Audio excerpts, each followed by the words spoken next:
We will rejoice, O God, because, Lord, we don't want that whatever circumstances that we are facing, O God, and we will focus on that, Lord.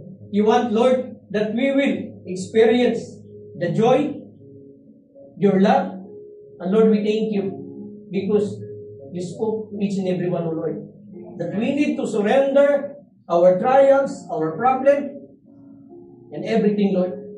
Because, Lord, you don't want to miss every opportunity. Because, Lord, we believe that tonight you will bless us. Amen. You will give us the strength that we cannot find outside, Lord.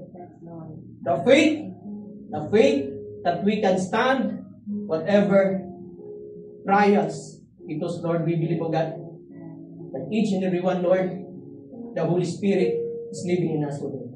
Lord, we are here because you called us, Lord. We are here, Lord, because you want us, Lord, to be a blessing to others once that we will receive your message and instruction, O God. Lord, we thank you for protecting each and every family members of us, O God. We thank you, God, because you are so faithful to us, Panginoon. In Jesus' name, Amen. Amen. Praise God. Shall we hope? Are we blessed? Amen. Amen. Praise God.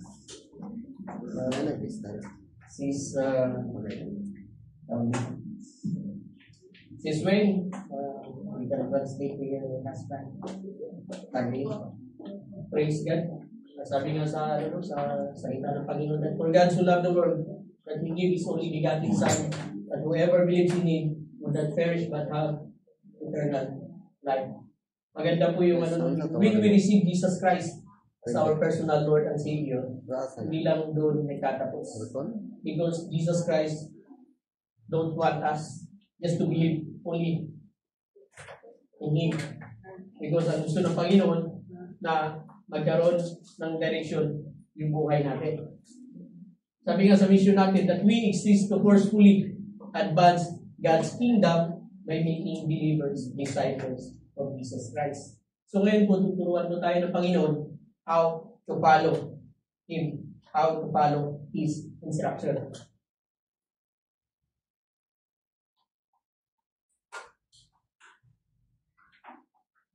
And sabi mo rito, take up your cross and follow me. So, ang topic po natin is, mababasa po natin in Mark chapter 8, verse 34 to 38. Sabi po rito, then he called the crowd to him along with his disciples and said, whoever wants to be my disciple must deny themselves and take up their cross and follow me. For whoever wants to save their life will lose it, but whoever loses their life for me, for the gospel, will save it. What is it for someone to gain the whole world, yet forfeit their soul? Or what can anyone give in exchange for their soul? If anyone is ashamed of me and my words, in this adulterous and sinful generation, the Son of Man will be ashamed on them when He comes in His Father's glory with the holy angels. Amen? So sabi po rito, then He called the crowd along, and then He called the crowd to Him along with His disciple and said, whoever wants to be my disciples must deny themselves. Ano po ba ibig sabihin ng disciples? So, disciple means matitis or a pupil, a learner. And we must always remember na disciple is not above their teacher. And bakit kailangan i-disciple ang mga believers upang masunod kung ano yung ipapagawa sa atin ng Panginoon. Kung babasahin po natin may ating iintindihin mga kapatid. Whoever wants to be my disciple must deny himself. Jesus Christ, our Lord, He did not violate our free will. Kasi sabi nga niya, whoever wants, hindi niya sinabi lahat kayo magdi-disciple and you will deny yourself.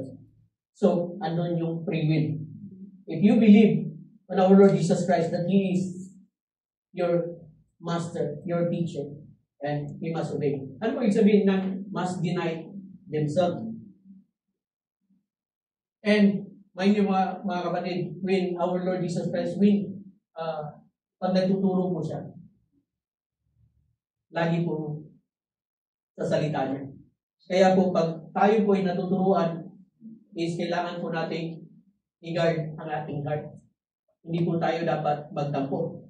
Kasi po, ang sabi nga sa 2 Timothy chapter 3, verse 16 to 17, all scripture is God-breathed and is useful for teaching, rebuking, correcting, and training in righteousness, so that the servant of God may be thoroughly equipped for every good work. So meron po tayong good work na gagawin. The ministry of reconciliation. Gusto ng Panginoon is pag tayo tinuturuan niya na i-deny natin ang ating mga sarili for His glory, is kailangan is alam natin kung sino ang nagsasalita at sino ang nagtuturo. Halimbawa po, tinatamad ka, hindi ka umatid ng church. Ako, tinatamad ako, hindi ako umatid ng church. I have commitment to the Lord. Bago pa lang nag-umpisa, bago pa lang dumating yung Diyos din, sabi naman sa kanya, Lord, na-bless ako. Gusto kong pumunta sa iyo. Iyang kalaban ayaw kang papuntahin. Dahil ang kalaban gusto niya. Ayaw maniwala sa iyo. Na yung sinabi mo nung nakaraan is totoo. Patunayan mo ngayon, ikinamatay mo. And that we need to deny ourselves. Dahil hindi tayo tamad. Inanuhan lang tayo ng kalaban, huwag ka munang pumunta. Kasi kailangan mo magtayo na. We must always remember mga kapatid that sabi nga sa Philippians 4:13, we can do all things through Christ who strengthens us. God is with us. Pag tayo napapagod, we need to ask His guidance. Lord, pagod ako. God will renew our strength. Amen? And pagdating naman sa ating mga blessings, mga kapatid, we will always remember na we must deny ourselves. Bakit po? Halimbawa, dumating na yung sahod. Ang priority natin is si Lord. Sabi nga sa kanyang salita is, we must remember the Lord your God who gives you wealth, who gives you power to have the wealth. And, di ba, natemba ko na bumili ng bagay. Ano yung babawasan natin doon? Yung pabayad sa renta o yung para saan? Of course, hindi yung pabayad sa renta. Kasi magagalit ang landlord. Pag yung para kay Lord, okay lang. Nakaintindi si Lord. Mind you, brothers and sisters, sabi ni Lord, give to Caesar what is for Caesar. Give it to God what is for God. So we will deny yung magiging selfishness o yung okay lang maintindihan tayo ni Lord. And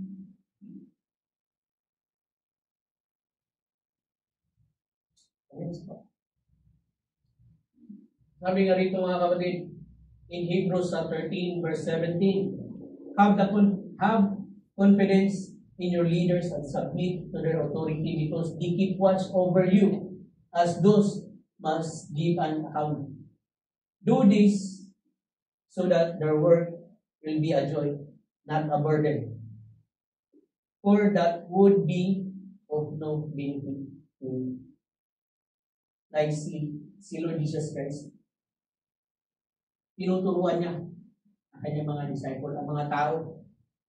Ang gusto niya mangyari sa atin, mga kapatid, sumunod tayo, we have the confidence to our leader na magsabit tayo. Bakit po? Dahil sila po ang may accountability kay Lord. Pag tinanong sila ni Lord, ano nang nangyari?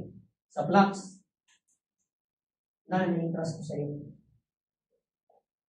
We need to submit to the authority of our leaders.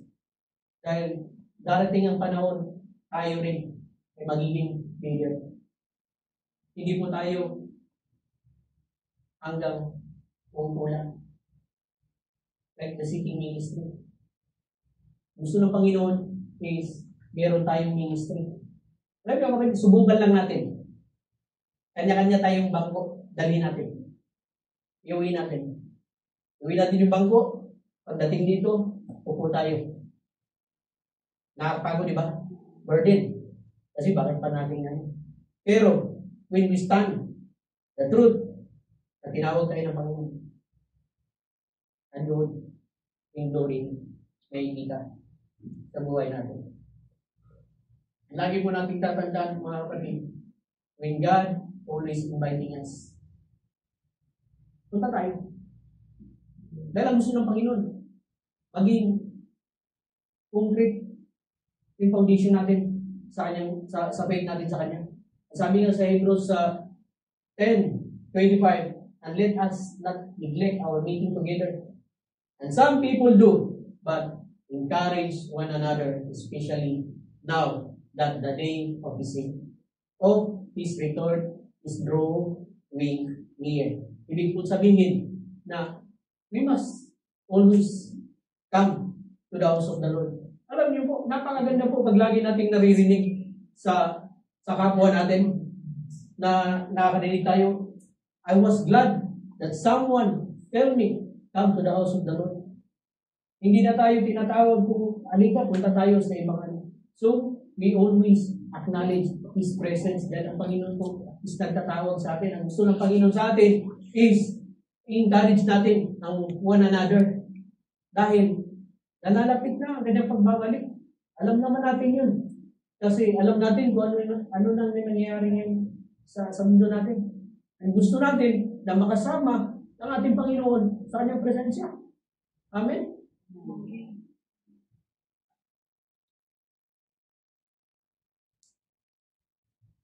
And sabi nga rito, take up your cross. So mahirap. Parang kung ano mo, mahirap, no? My dear brothers and sisters, take up your cross. The significance of cross in Jesus' time is pag ikaw na gano'n ka na, pag cross ang pinag-usapan, you are the worst enemy of the Romans. Like you are the enemy of state. Kasi pag gano'n, Lord, bakit take up your cross? Nakakatakot naman. Diba, narinig nga natin pag sinabing sino kaya pag nagkaulian, tapos tatanungin, sino yung Kristiyano dito? Diba, hindi tayo tataas. Kasi natatakot tayo. At sabi ng Panginoon, take up your cross. Yung cross dati sa kanila, nakakatakot yun. Yung cross na binigay sa atin ng Panginoon, hindi yun nakakatakot. Kasi para sa atin. Sabi nga rito, I have been crucified with Christ, and I no longer live, but Christ lives in me. The life I now live in the body, I live by faith in the Son of God, who loved me and gave Himself for me. So, huwain po natin, take up your cross. Una, talagang mahirap. Kasi papasanin mo yung cross. Ngayon, mga kapatid, we already been crucified with Christ. And us, we are not longer live in our flesh, but Christ live in us. And paano natin mapapasan yung cross? Sabi nga rito, we rejoice in the following Christ's example and commands. Ang sabi sa Philippians 2:8, and being found in appearance as a man, he humbled himself and became obedient to the point of death, even the death of the cross. Tinuturuan tayo, maging humble tayo. Kahit i-persecute pa tayo ng mundo, huwag po tayo matakot. Because even Jesus Christ, nag-persecute siya, pinako siya sa cross. Ano sabi niya? Etelestai, it is finished. Tapos na yung paghihirap natin. Tinapos niya. Binigyan niya na tayo ng kalayaan. For the Son set is free indeed. Pinalaya tayo ng Panginoon. And sabi nga dyan, return from godless living to living as God's people. Sabi nga sa Titus 2 verse 12, teaching us that denying ungodliness and worldly lust, we should be soberly, righteously, and godly in the present age. Gusto ng Panginoon na matag that we will overcome yung bait ni Satan.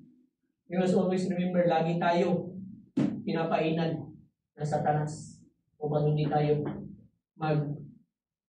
magtuloy-tuloy sa ating paglalakad at tungo into the paths of His righteousness.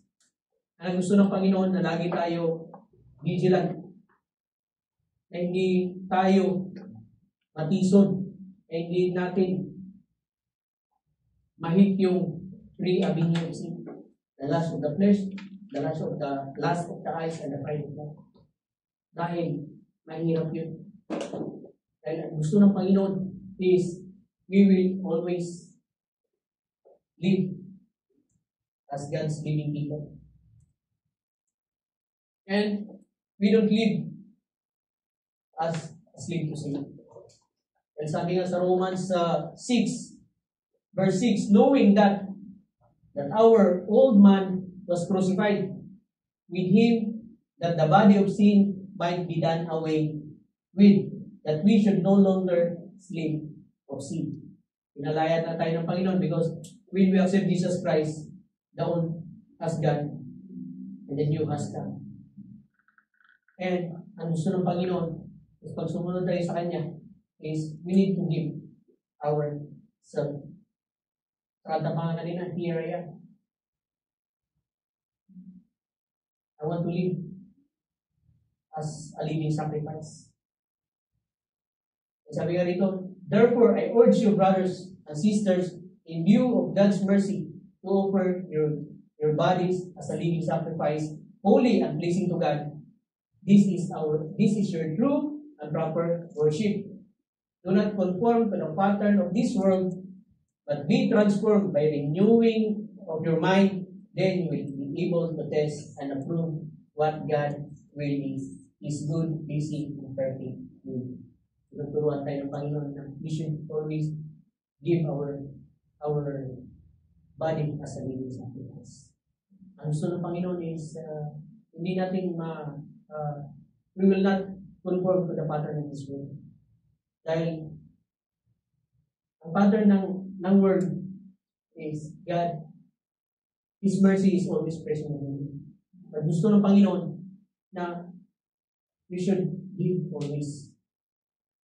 Na dahil tutulungan naman tayo ng Panginoon, hindi niya tayo maayahan. Na yung pinagkaloob niya sa ating katawan is masisira. Because we are the temple of the Holy Spirit. Iingatan tayo ng Panginoon at bibigyan niya tayo ng conviction upang hindi tayo matisa dahil gusto ng Panginoon na mag-transform pa yung buhay natin dahil gagamitin tayo ng Panginoon. And we put to death our earthly nature.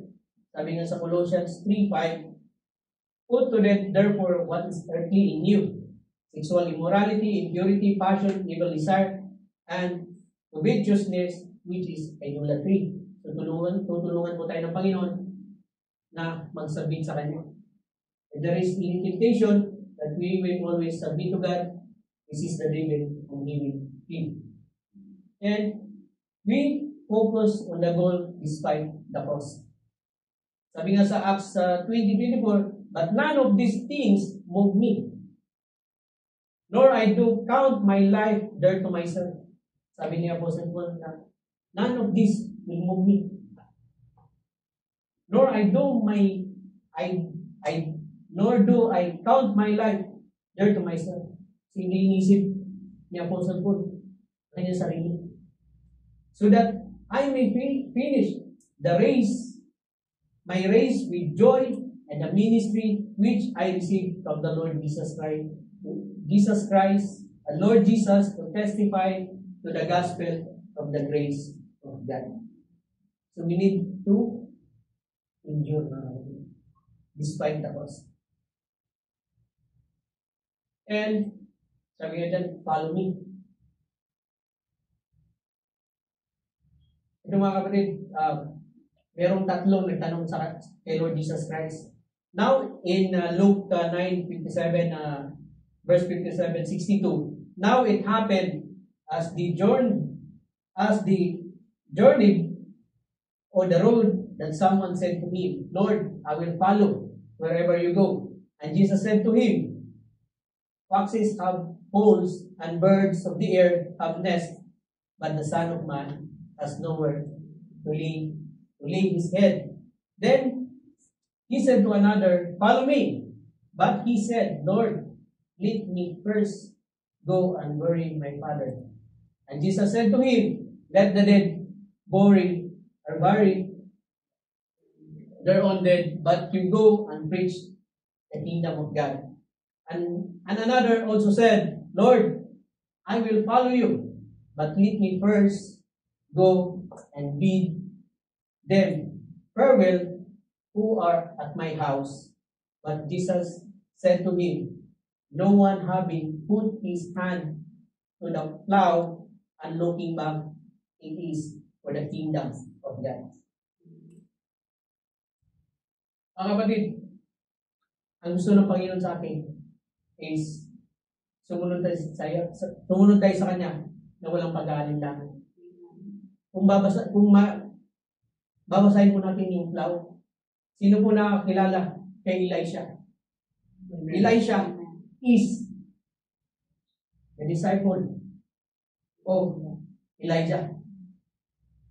Nakita siya ni Elijah nagpa-plow. Alam niyo ba kung ilang plow ang meron? 12. May 12 na baka. Ano ang ginawa ni Elijah? Yung mantle is binigay niya kay Elijah. Ang sabi ni Elijah, punta mo na ako sa amin para magpaalam sa aking pamilya. At ang sabi ni Elijah, okay, pero huwag mong kakalimutan kung ano yung ginawa ko sa iyo. Ano ang ginawa niya? Nag-act siya. Because he believed that who called him, not Elijah himself, but he believed that God called him. Ang ginawa niya, sinira niya yung plow, yung pamato. Tapos, inatay niya yung mga hayop na alaga niya. Yung katuwag niya sa pangahanap buhay niya at ikinakain niya sa kanyang nasa kanya. We follow the command of God. Alalahanin natin mga kapatid that salvation is free, but discipleship goes everything what we have. Minsan, mahirap, pero kailangan natin nawalan. Dahil ang gusto ng Panginoon sa atin is maging effective tayo as His servant, as His disciple. Ang gusto sa atin ng Panginoon is we need to make yung decision natin na siya ang nasusunod sa atin. Na hindi tayo, na hindi yung feelings natin. Ang tanong mo mga kapatid, are you willing to follow Jesus? Even losing of your closest friend. Yung mga friend natin na ayaw maniwala that Jesus is Lord. Yung friend natin na ayaw maniwala na sa tanganan ni Lord may kapayapaan. Mararamdaman natin ang kanyang presensya. Are you willing to follow Jesus? Even if you are alienating with your family. Kung hindi na tayo kilala ng pamilya natin, nasasabihan na tayo ng pamilya natin, ano ba nangyayari sa buhay mo? Are you willing to follow Jesus even you are losing your reputation? Dati, ganda siguro ng mga reputasyon natin. Nagatanggirap tayo. At sabi sa atin mga, ano na nangyari sa iyo? Bakit ka ganyan? Mind you, brothers and sisters, pagkatapos ang kontrata natin na ito sa mundo, we will not leave a legacy. We will not leave that they will remember our name, but we will make sure that they will remember Jesus Christ. After our life, alam nila na yung tao na yun, ay yung kilala ko na yun, ay sumunod sa Panginoon. And are we willing to follow Jesus even if we lose our job? Eh ngayon, kasi gusto natin that we want to serve God. Merong mga problema sa trabaho. Ayaw mo na tayong pawin. Dahil gusto ng mga amo natin matapos yung trabaho natin. But we always pray, Lord, give me a breakthrough. Bibigyan tayo ng Panginoon. Kung sinabi natin, Lord, tanggalin mo ako rito sa trabaho na to at bigyan mo ako ng bagong trabaho, Panginoon, upang makapag-serve ako sa iyo. And we should always acknowledge His voice, mga kapatid. Kasi ang pagsunod sa Panginoon, this means that we are following His will, not our will.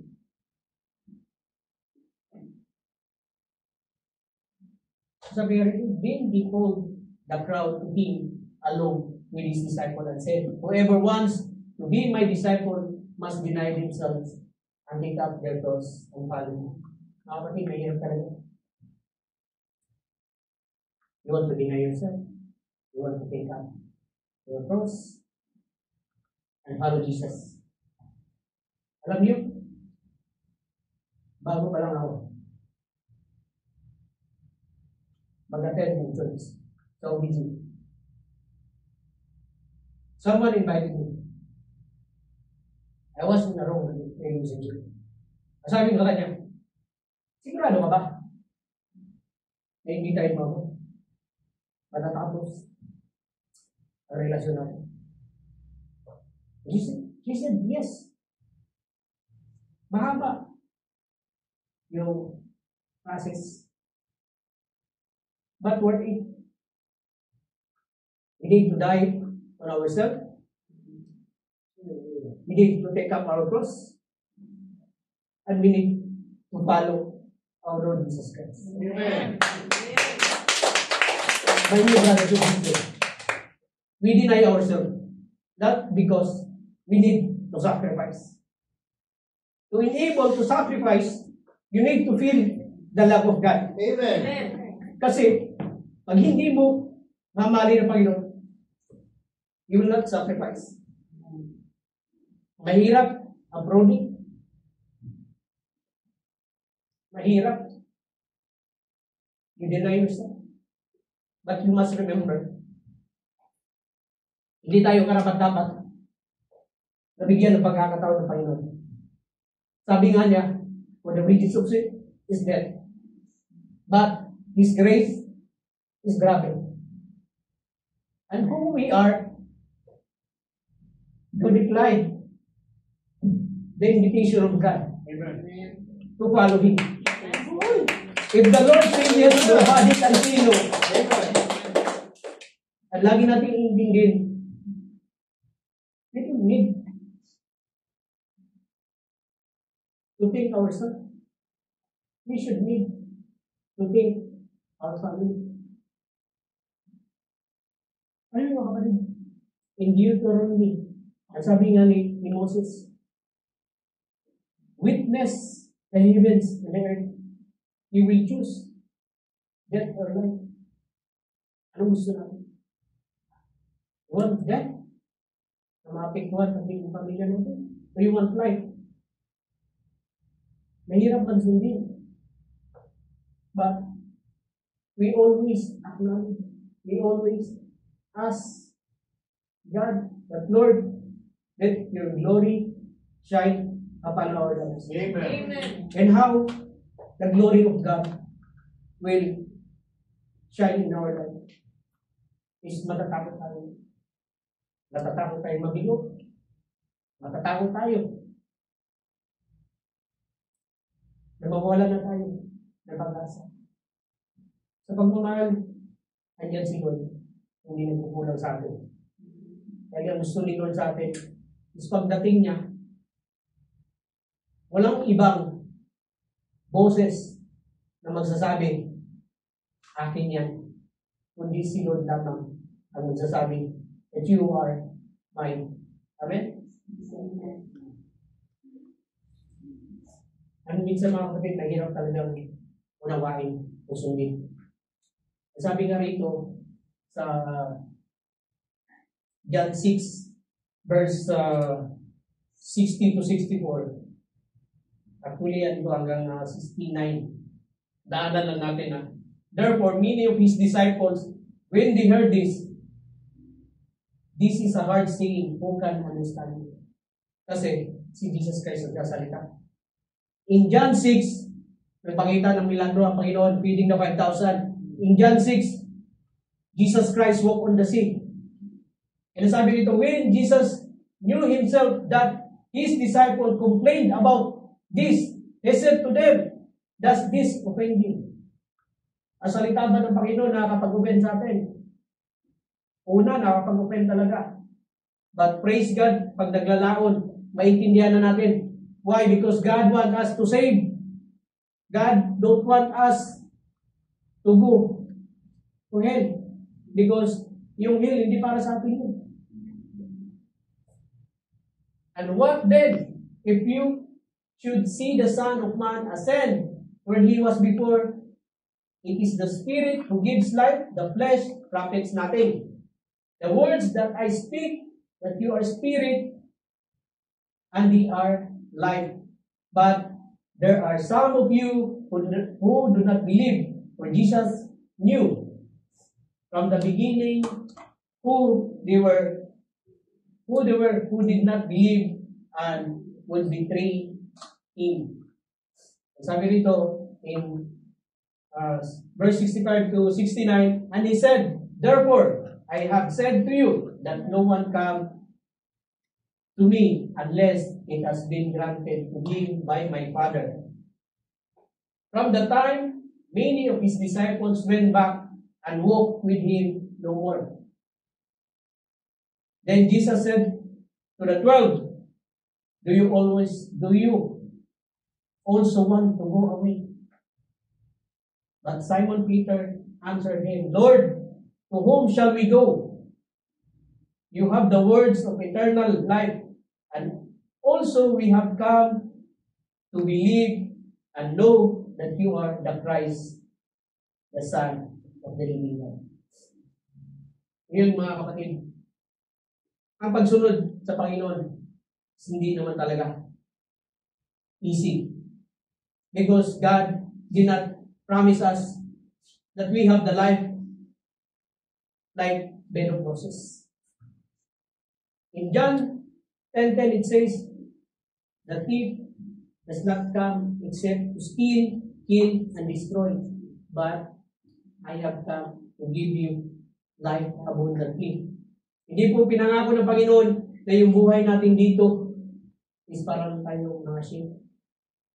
Ang pinangako sa atin ng Panginoon na buhay na walang hanggan. Amen? At kung ano yung po natin dito mga kapatid, is, sabi nga rito, but there are some of you who do not believe, for Jesus knew that from the beginning, who did not believe and would betray him. So, Judas itself. Ang sabi rito sa Matthew 27, verse 3 to 4, when Judas, who had betrayed him, saw that Jesus was condemned, he was seized with remorse, and returned the 30 pieces of silver to the chief priests and the elders. Ano sabi ni Judas? I have sinned. He said, for I have betrayed innocent blood. Ano sabi ng nagbayad sa kanya? The high priest and the elders. What is that to us? That's yours responsibility. That's your responsibility. Mga kapatid, pag nagkasala tayo sa Panginoon, we confess to someone. And praise God, when we ask comfort to someone, hindi tayo sinasabihan na what is that to us. Hindi tayo sinasabihan that is your responsibility. But sinasabihan tayo na you must go to God. Because God, if you confess your sin, He is faithful. Patatawarin tayo. Anong ginawa dito ni Judas? He confessed to man, not to God. And mga kapatid, the worst person there is not the murderer or adulterer. The worst person is Judas. Siya lang ang sinabihan ng Panginoon. Mas mabuti pa hindi ka itinanap. Because the Lord knows na hindi siya hihingi ng tawad sa Panginoon. Ano pa yung sabihin nito mga kapatid? Judas had the best pastor. Judas had the best leader. And Judas had the best teacher. The problem is not the leadership. The problem is not the church that you want to go. Kahit mega church pa yan. The problem is, if you are not willing to change, nothing will change, and it will be the same. Ang alalahanin natin mga kapatid, na gusto ng Panginoon is balakaran natin ang gusto niya ipagawa sa atin. Ang Panginoon po, hindi po nagpo-condemn sa atin. Ino-correct na tayo. Ang Panginoon gusto niya maalain tayo. Masunod natin ang gusto niya sa atin.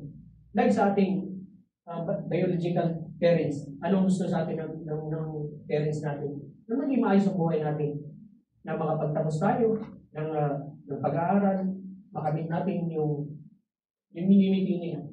Like our Abba Father. Ang gusto lang sa atin ng ating Panginoon is makasama natin siya sa langit. Amen? And in verse 35 to 37, it says, whoever wants to save their life will lose it, but whoever lose their life for me and for the gospel will save it. What good it is for someone to gain the whole world yet forfeit their soul? Or what can anyone give in exchange for their soul? Ang gusto po mangyari ng ating Panginoon mga kapatid is hindi naman sinasabi na bawal magtrabaho, magtayang. At kaya nga hindi sumunod yung mga disciples at nag-back out. Mayaw. Kasi ang sabi ng Panginoon sa kanila, in John 6:27, do not work for food that spoils, but for food that endures to eternal life, which the Son of Man will give you. For on Him, God the Father has placed His seal of approval. So, gusto po sa atin ng Panginoon na magpakababad tayo sa trabaho and make sure na babadin tayo sa Kanyang salita. Dahil ang Kanyang salita, kung pagbababad natin sa Kanyang salita, hindi para sa Kanya. Hindi para sa atin. Kahit hindi tayo magsalita Kahit hindi tayo magbabad ng kanyang salita. Still God. And huwag po natin sayang na yung bato is mas meron pang value sa atin. Kaya sabi ng Panginoon, that I can command the stone to worship you. Ang gusto ng Panginoon, yung buhay natin dito, is nakapokus sa Kanya. Kaya sabi nga, di ba, do not work for the food that spoils, for the food that endures to the eternal life which the Son of Man will give you, for on Him the God the Father has placed His seal of approval. Alam po natin mga kapatid, na walang iba makapagdala sa atin sa trono ni Abba Father, kundi ang ating ng Panginoon Jesus. You see is the way, the truth, and the life, and no one can come to the Father except through Him. May approval ni Abba Father.